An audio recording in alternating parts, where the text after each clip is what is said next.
Sekalipun taun, wabah yang terjadi dahulu kala di dunia Islam begitu dahsyat.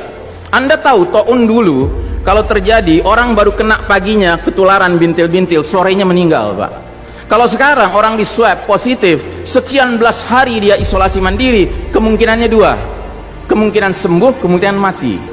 Prosentasenya berapa? Sembuh 80%, Pak, mati 3%, kecil sekali. Bukan berarti kita menganggap ringan nyawa orang, tidak. Cuman saya ingin menggambarkan betapa taun dahulu lebih dahsyat daripada yang so-called pandemi, yang lebih cocok disebut plandemi ini. Direncanakan ini, Pak. Yang karenanya kalau kita lihat sejarah, sekalipun dahsyat taunnya dahulu kala, nggak ada cerita, Pak, sholat berjamaah berubah tata cara pelaksanaannya, nggak ada. Kenapa kita harus berubah? Dan saudaraku rahimakumullah, kami cuma mengingatkan beberapa pesan dari Nabi SAW tentang sholat ini. Yang pertama, Nabi mengatakan, sallu kama ra'aitumuni usolli. Sholatlah kalian sebagaimana kalian melihat aku sholat. Ini sudah kata mati, Pak. Ini kunci, Pak. Kunci ini. Makanya para ulama fikih memutuskan nggak boleh dikerjakan sembarangan, nggak boleh. Apalagi setelah dia ada aturannya, terus kita berkreativitas menyangka itu lebih baik untuk keselamatan dunia kita, sementara kita tidak peduli dengan keselamatan akhirat kita. Nabi Muhammad SAW menyatakan, hari berbangkit nanti aku akan menunggu umatku di depan telagaku. Aku akan bisa membedakan siapa umatku, siapa yang bukan. Umatku adalah mereka yang wajahnya, tangannya, kakinya bercahaya bekas wudhu. Tapi ketahuilah, ada sejumlah orang wajahnya bercahaya, tangannya bercahaya, kakinya bercahaya. Aku panggil-panggil mereka, tapi dihalau sama malaikat, tidak boleh mendekat. Aku panggil lagi, tapi dihalau sama malaikat. Akhirnya malaikat menjelaskan, ya Muhammad, mereka telah merubah ajaranmu setelah engkau wafat. Kata Nabi selanjutnya, menjauhlah, menjauhlah. Nabi nggak mau dekat dengan orang yang berani-beraninya merubah tata cara ajarannya. Dan ajarannya yang paling pokok apa? Tauhid. Setelah tauhid apa? Salat. Dan ingat, salat adalah amal yang paling pertama yang akan diperiksa oleh Allah Ta'ala bagi setiap hambanya. Dan saudara rahimakumullah, saya ingin menyampaikan dua hadis lagi. Satu hadis dari Nabi, la tadaru furujatin lisyaitan. Jangan kalian biarkan celah-celah itu untuk syaitan. Ini Nabi Muhammad SAW yang berbicara, bukan Ihsan Tanjung. Kalau Ihsan Tanjung yang berbicara, Anda boleh tolak, Pak.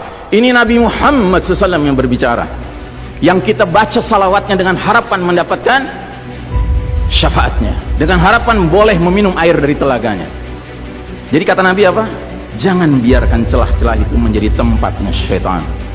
Hari ini tidak sedikit masjid bahkan memuliakan syaitan, memberi tanda di mana syaitan hendaknya berada. Na'udzubillahi min dzalik. Mau jadi apa kita, Pak? Mau jadi umat seperti apa kita? Ini adalah simpul terakhir, saudaraku. Kalau sampai simpul terakhir ini kita relakan lepas, sudah tidak ada sisanya ajaran ini di muka bumi. Karenanya saudaraku rahimakumullah, bagi saya urusan sholat berjamaah dan tata caranya ini bukan urusan pilihan fikih, Pak. Ini urusannya adalah urusan dengan musuh Allah Ta'ala. Hadis yang terakhir, kata Nabi SAW, innal yahuda qad sami'u dinahum. Sesungguhnya Yahudi sudah bosan dengan agama mereka. Wa innahum qaumun hasadun. Dan mereka adalah kaum yang sangat hasad kepada kita umat Islam, terutama dalam 3 perkara. Satu, raddis salam. Kebiasaan kita umat Islam kalau ketemu saling ngucapin assalamualaikum, dibalas waalaikumsalam. Itu Yahudi nggak senang, Pak. Yahudi tidak senang melihat umat Islam berukhuwah Islamnya. Yahudi nggak senang umat Islam kalau ketemu saling bersedekah dengan senyum, makanya dibikin aturan begini, nggak kelihatan senyum kita. Yahudi nggak senang kita ketemu jabat tangan, rontok dosa-dosa. Maunya mereka begini saja jabatan tangannya. Dari mana ini semua? Yang kedua, mereka hasad sama kita dalam urusan apa? Iqamatis sufuf. Dalam tata cara kita menegakkan saf kita. Ingat, Pak, saf dikatakan tegak syaratnya 2. 1 lurus, 2 rapat. Bukan hanya lurus tapi renggang-renggang, atau rapat tapi meliuk-liuk. Tidak, harus dua-duanya lengkap. Sehingga Nabi sampai bertanya, kenapa kalian gak bersaf seperti malaikat di hadapan Allah? Para sahabat bingung, bertanya, bagaimana malaikat? Kata Nabi, mereka mendahulukan saf awal dan mereka saling rapat satu sama lainnya. Jadi Nabi itu bangga kalau umat Islam sholatnya seperti para malaikat di hadapan Allah Ta'ala. Harusnya itu menjadi kebanggaan kita juga. Dan harusnya kita tersinggung kalau ada pihak yang berusaha untuk mengacak-acaknya. Dan yang terakhir, yang ketiga, Yahudi itu hasad sama kita dalam urusan apa? Dalam urusan umat Islam di belakang imam salat wajibnya mengucapkan amin. Makin keras suara amin itu, makin geram mereka. Karenanya mereka bikin aturan, sempat 2 bulan masjid ditutup sama sekali, nggak terdengar suara amin dari jamaah karena nggak ada yang boleh ke masjid. Tapi sekarang setelah dibolehkan, masjid yang bisa muat 2000 orang, cukup 500 orang, cukup 700 orang. Supaya apa? Sekurang-kurangnya aminnya bisa berkurang. Maka sekarang pertanyaan besarnya adalah, untuk siapa kita sholat? Atau untuk mereka? Inna sholati wa nusuki wa mahyaya wa mamati lillahi rabbil alamin.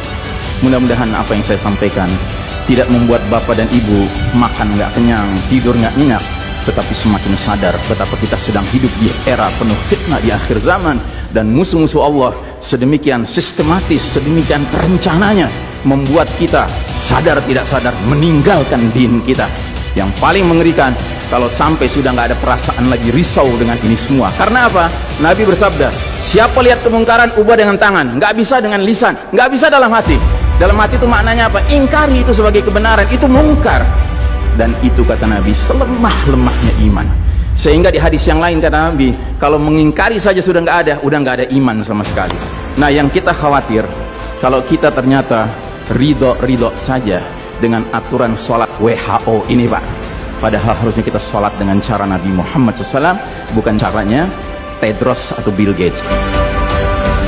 Kepada jamaah, inilah nasihat dari hati yang paling dalam kepada saudara-saudara yang saya cintai karena Allah, yang kita sama-sama bersalawat, kita sama-sama mengharapkan air dari telaga Nabi. Tapi boleh jadi nggak semua kita ngerti apa yang harus kita lakukan agar air telaga itu dapat jaminan kita boleh meminumnya.